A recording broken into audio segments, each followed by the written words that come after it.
it's Sam. So I wanted to do kind of like an update of the drugstore makeup haul that I did, I don't know, maybe a week or so ago, of kind of the things not to waste your money on, because out of everything that I got, there are a few things that are just like, I do not like whatsoever. It's a waste of money in my opinion, and I just don't think you should go out and buy it.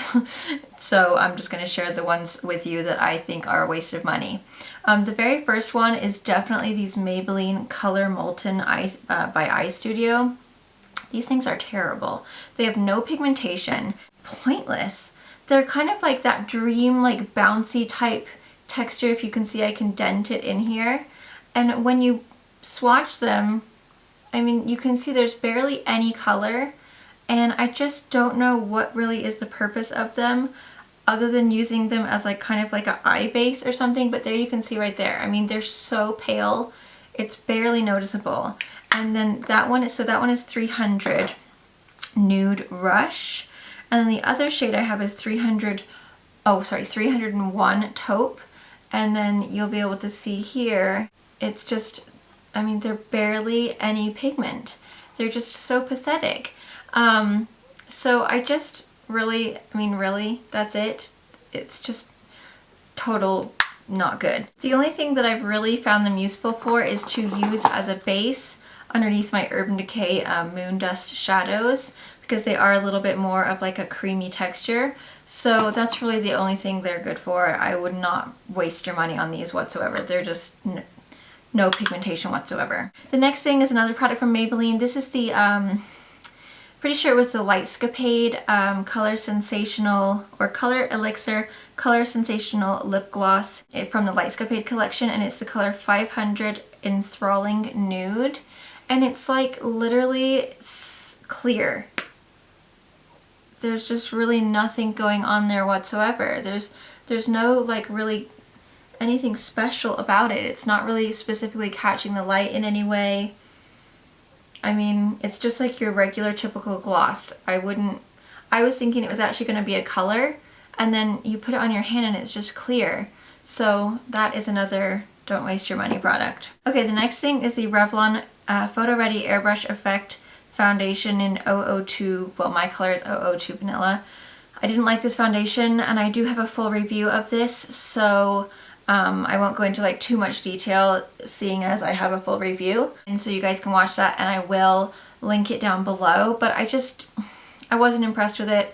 It's like almost $15, and I just really don't think it's that great of a foundation, so I definitely would not recommend buying this. It just doesn't give you that flawless base. It broke me out. It's got sparkles in it.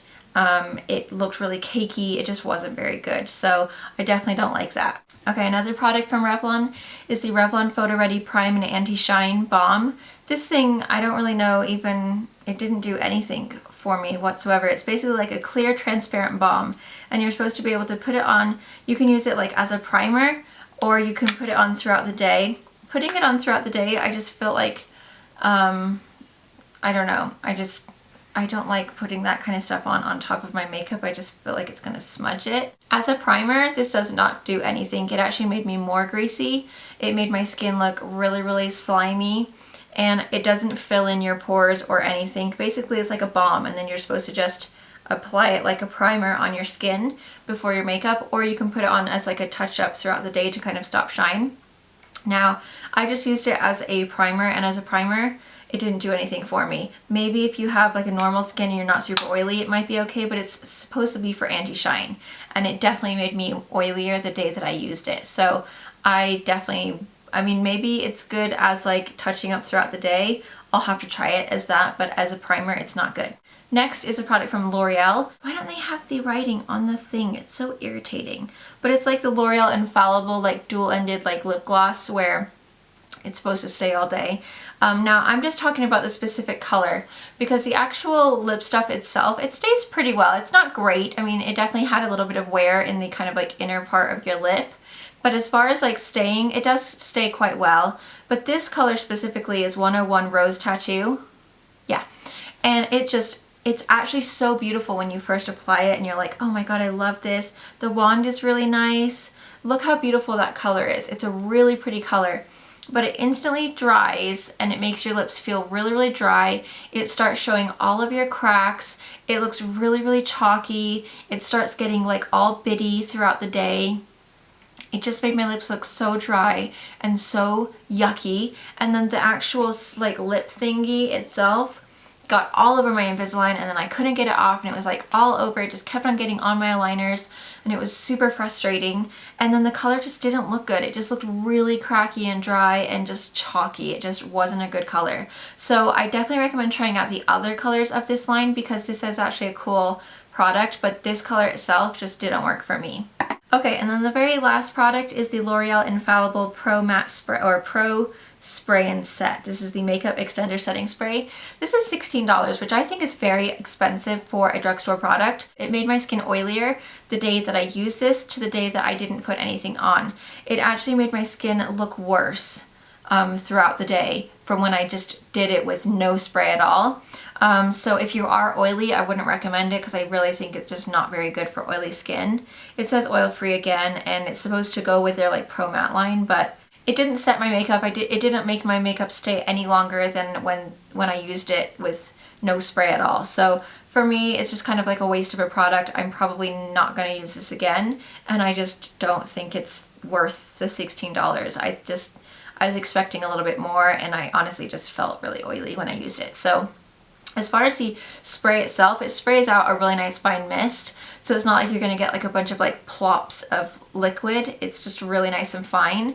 The packaging is nice and everything. So those are the products that I have just been kind of noticing at the moment that I think, you know what, don't even bother. Don't even waste your money. This is just my opinion. There might be other people that love these products and have found a way that they work for them, or they have different skin and they just absolutely love them. But for me, they just didn't work out, and I just don't really care for them. So I hope you have found this helpful. Give me a thumbs up and leave me a comment down below if you would like me to do more videos like this, like maybe kind of more regularly, like a don't waste your money type video, because I think, you know, they're helpful. Everybody wants to know. As gurus, we're always raving about products that we love, but sometimes we forget to, you know, unrave about the products that we don't love. So yeah, give me a big thumbs up if you do want me to do more of these and make them more of a regular thing. Don't forget to follow me on Twitter, Facebook, Instagram, Pinterest, and my blog, samschuerman.com. And don't forget to subscribe to our daily vlog channel if you haven't already, where you can come and see what I get up to every single day with my family. And please subscribe if you're new. Thank you guys so much for watching.